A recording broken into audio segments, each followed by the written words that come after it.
Quadratic equation का part 23 है 10th के मैथमेटिक्स में प्रश्नावली 4.3 का तीसरा हिसाब। दोनों को कहता है मूल ज्ञात कीजिए, लेकिन विधि का नाम नहीं दिया हुआ है। जब विधि का नाम नहीं दिया हुआ हो तो किसी भी विधि का प्रयोग कर सकते हो, लेकिन द्विघात समीकरण चैप्टर का है तो द्विघाती सूत्र का उपयोग करो। एग्जाम में इसे दे दे तो जिस विधि से मन हो बनाओ। विधि का नाम लिखा रहे तो उस विधि का प्रयोग करना। तो पहला हिसाब है x माइनस 1/x बराबर 3।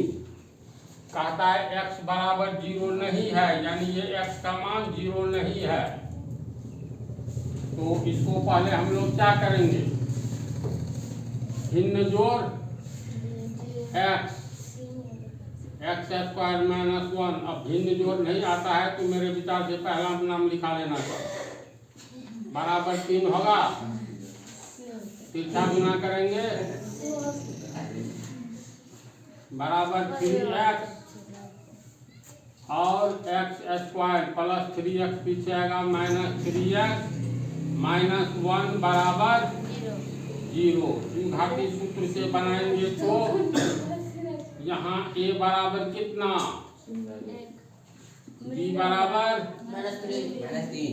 c बराबर -1। पहले d का मान निकालेंगे, d बराबर b square minus 4ac। b का मान हो गया -3, तो -3 का स्क्वायर -4, a का मान 1, c का मान -1। इसीलिए d बराबर -3 को 2 बार गुना करेंगे, माइनस माइनस प्लस 3 क्या 9 होगा, माइनस माइनस प्लस 4×4 9 13। इसीलिए d बराबर 13, यानी 0 से बड़ा है। इसका मतलब अल्फा का भी मान निकलेगा और बीटा का भी। अल्फा बराबर कितना, तो -b प्लस √b बटा 2a माइनस b का मान -3। 2 चिन्ह आ गया तो बीच में कोष्ठ, ये नियम है पहले बतला चुके हैं। प्लस √b का मान 13 बटा 2, a का मान हो गया 1।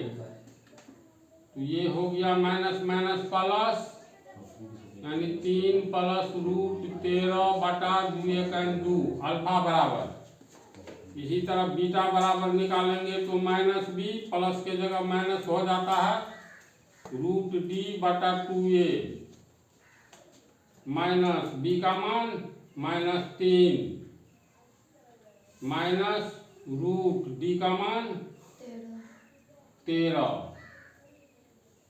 बटा 2, a का मान 1 है 1 माइनस माइनस प्लस 3√13 बटा 2। ये दोनों अल्फा बीटा का मान निकल गया, तो ये दोनों हुआ आंसर।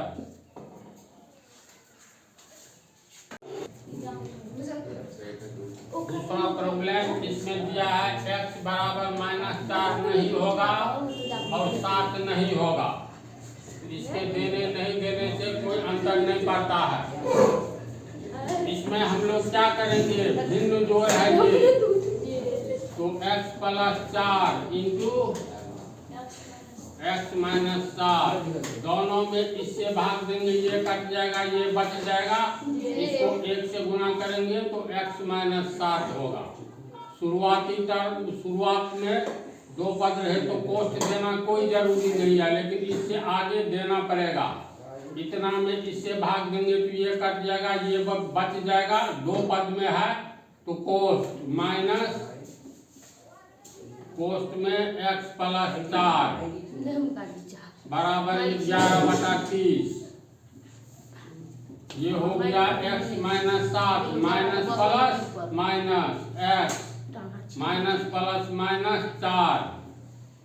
इसको गुना करेंगे, x को x से गुना करेंगे x square plus minus minus, x को 7 से गुना करेंगे 7x प्लस प्लस प्लस 4 को x से गुना करेंगे 4x प्लस माइनस माइनस 4 सत्ते 28 बराबर 11/30। देखो plus x minus x cut गया, -7 -4 -11 ये हो गया एक्स स्क्वायर। ये कितना होगा हल करके? -3x होगा -28 बराबर 11/30। इसमें तिरछा गुना करना है ना? हाँ बोलो। चलो पलट देते हैं। एक्स स्क्वायर -3x -28 बटा -11 ये हो गया 30/11।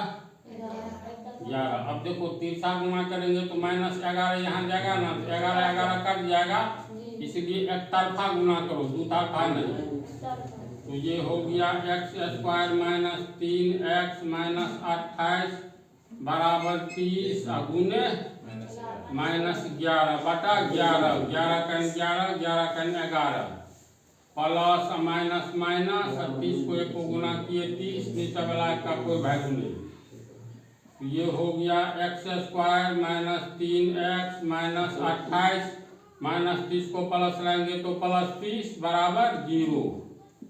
इसीलिए एक्स स्क्वायर -3x कितना होगा? +2 होगा बराबर 0। अब इसको पूर्ण वर्ग विधि से बनाओ, गुणनखंड विधि से बनाओ, द्विघाती सूत्र से बनाओ, जिससे भी बनाओ आंसर समान आएगा। तो द्विघात समीकरण पढ़ रहे हो तो द्विघाती सूत्र से बनाएंगे। तो यहाँ a बराबर कितना है? 1, b बराबर -3, c बराबर 2, इसलिए d बराबर b स्क्वायर -4ac। b का मान हो गया -3, तो -3 का स्क्वायर -4, a का मान हो गया 1, c का मान हो गया 2, इसीलिए d बराबर -3 का स्क्वायर -3 गुने -3 माइनस माइनस प्लस 3 क्या 9 -4 गुने 8, 9 में से 8 या 1, इसलिए d बराबर होगा इतना। d बराबर 1 आया है, इसीलिए अल्फा बराबर -b प्लस √d बटा 2a माइनस b का मान कितना है? -3, 2 चिन्ह आवे तो बीच में कोस प्लस √d का मान 1, 2 a का मान 1, तो कितना हो गया? माइनस माइनस प्लस 3, 1 का वर्गमूल 1, 2 का 2, 3 1 4 बटा 2 बराबर 2, इसलिए अल्फा बराबर 2, यानी x का एक मान आया 2, पुनः बीटा बराबर -b -√d बटा 2a माइनस b का मान -3 माइनस b का मान 1, 2 a का मान 1 माइनस माइनस प्लस 3, 1 का वर्गमूल 1, 2 का 2, 3 में से 1 या 2 बटा 2 बराबर 1, इसलिए अल्फा बराबर 2 तथा बीटा बराबर 1 आंसर। उसका हिसाब सब है पूर्ण वर्ग विधि, गुणनखंड विधि, जिस विधि से बनाओ द्विघाती सूत्र। तो इस तरह तुम लोग का पाठ तो समाप्त हुआ। अगले पाठ में अब अगला हिसाब